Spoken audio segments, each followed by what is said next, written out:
Empoderamento feminino é dar poder às mulheres de serem donas de sua própria vida, de ter direitos como os homens. Mas essa palavra vem sendo usada por algumas pessoas de uma maneira meio equivocada. Veja bem, ao longo da história nós tivemos muitos exemplos reais de empoderamento feminino, que não são conhecidos nem populares, como a Joana d'Arc, que era uma camponesa francesa, analfabeta, que saiu lá do interior, lutou pelos seus ideais e tornou-se um símbolo para a humanidade. No Brasil, nós temos o exemplo da baiana Maria Quitéria, que fugiu de casa, fez-se de homem, usou o nome do seu cunhado Medeiros e foi para a guerra. Sendo bastante hábil com as armas, ela ganhou fama. Mesmo quando ela foi descoberta, ela continuou fazendo parte do exército. Até o próprio Dom Pedro I escreveu uma carta para o pai da Quitéria, pedindo que a perdoasse, pois ela foi de real valor ao exército, recebendo honrarias por causa disso. Um exemplo mais recente dessas mulheres que desafiavam o poder masculino foram as aviadoras soviéticas conhecidas como bruxas da noite. Desde 1939, acontecia lá na Europa a Segunda Guerra Mundial. No dia 22 de junho de 1941, numa madrugada de domingo, Stalin, líder da União Soviética, tomou conhecimento que o exército alemão estava invadindo e atacando o seu país. Muitos homens se alistaram no exército soviético, mas muitas mulheres também queriam ir para a batalha. Algumas desejavam vingar a morte dos seus amados na frente da batalha. Outras queriam conseguir o sustento de suas famílias, porque se elas morressem, o Estado pagaria um monte de coisa para a família dela.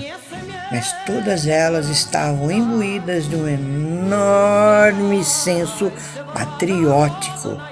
Elas diziam que elas tinham medo, que elas passavam fome, que elas passavam frio, mas o amor à pátria era maior. Assim, de 1942 a 1945, mais de 1 milhão de mulheres soviéticas puderam participar da guerra. Elas não chamavam de Segunda Guerra Mundial. Lá era conhecida como a Grande Guerra Patriótica. Elas integravam várias áreas. Podiam ser aviadoras, mecânicas, franco-atiradoras, encarregadas pelos armamentos, tanquistas, fora as enfermeiras, auxiliares de saúde. Elas se tornaram bastante famosas e temidas. Como estavam faltando pilotos e aviões, o Stalin criou um grupo de aviadoras voluntárias. Era o 588º Regimento de Bombardeiros Noturnos, que tinha como missão romper a linha de abastecimento alemão, atacando os acampamentos e destruindo os equipamentos e os mantimentos alemães. Assim, 115 mulheres, apenas mulheres, receberam roupas e treinamento militar masculino. Elas não tinham nem roupa. De baixo, roupas íntimas femininas. Vocês acreditam que elas faziam as roupas íntimas com os paraquedas que elas conseguiam pegar do inimigo? Inacreditável uma coisa dessa. Pois é, elas tinham o treinamento masculino e, além de tudo, precisavam suportar o assédio de outros militares que não aceitavam a presença feminina nas suas fileiras. Elas pilotavam biplanos feitos de madeira e de lona, que anteriormente eram usados na agricultura, que levavam uma enorme quantidade de bombas instaladas precariamente amarradas com corda. Elas agiam apenas à noite.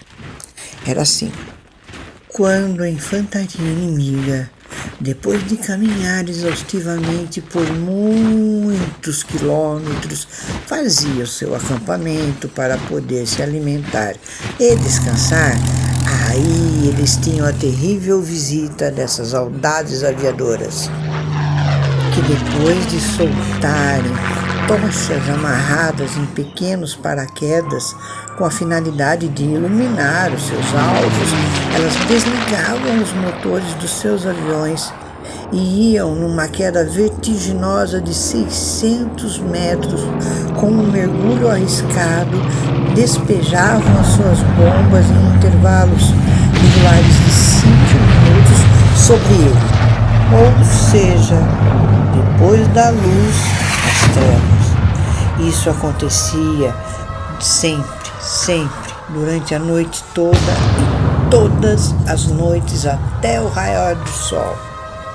O inimigo estava cansado, não tinha como comer, e quando ele ia descansar, eles sofriam esse ataque.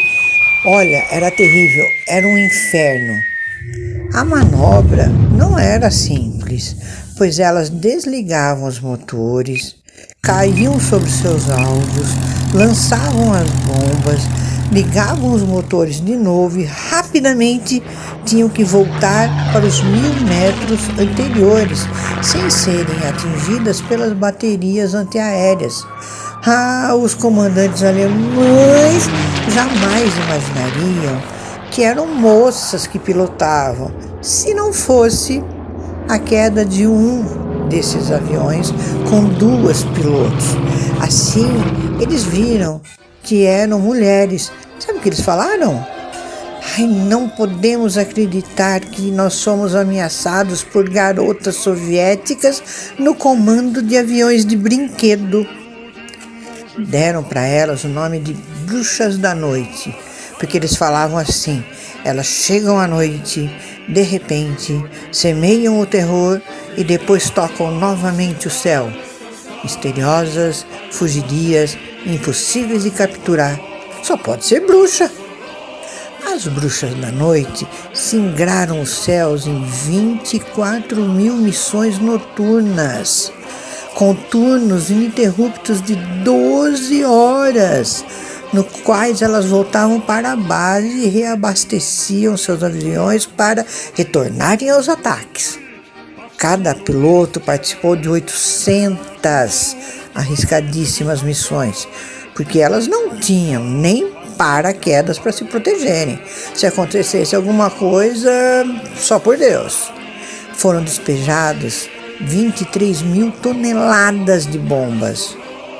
Muitas delas morreram, mas muitas sobreviveram e se tornaram heroínas.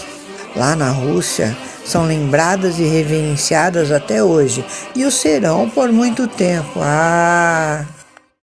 Isso sim é empoderamento, gente.